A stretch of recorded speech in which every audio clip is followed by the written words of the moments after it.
Did you know that your greatest asset can oftentimes also be your biggest defect? Yes. And many times it might have us force us to carry more than we realize. So, what am I talking about? If you're super empathetic, high performing, somebody that people trust, a lot of people come to you with their problems.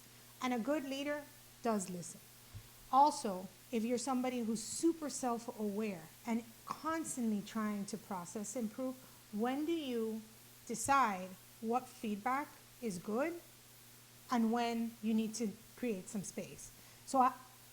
This is oftentimes something that would happen to me. It still happens to me, right? And sometimes it's that forces me to carry more than I would want, right?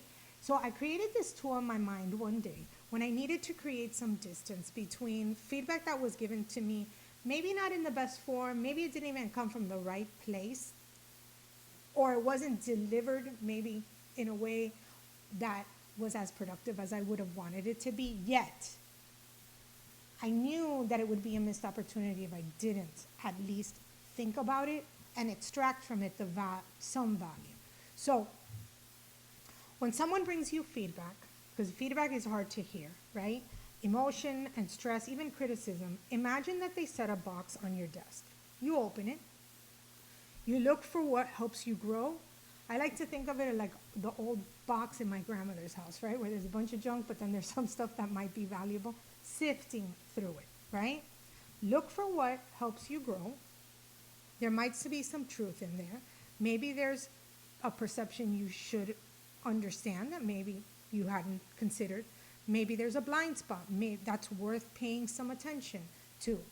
But here's the part some of us miss, is that you don't have to keep everything that's in that box. Some feedback is messy. Some is poorly delivered. Some isn't well-intentioned. But there might be a lesson in there that you would be remiss to let go so that you can grow yourself. You got to keep your ego in check, because most of the time when you feel you're being attacked, which is what happens oftentimes with feedback, and those of us who didn't grow up always thinking that mistakes were data, because mistakes are data points, and we learn that's where we grow, it can be hard to hear these things.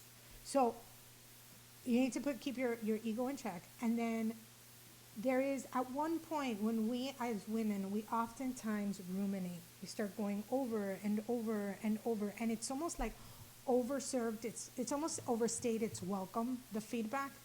I like to think about putting it when I'm like, yeah, no mas, put it back in the box and return it to the sender, right? Like, I don't have to I can be a great leader and empathize with somebody, but I don't need to carry the weight of that past the time that we're together.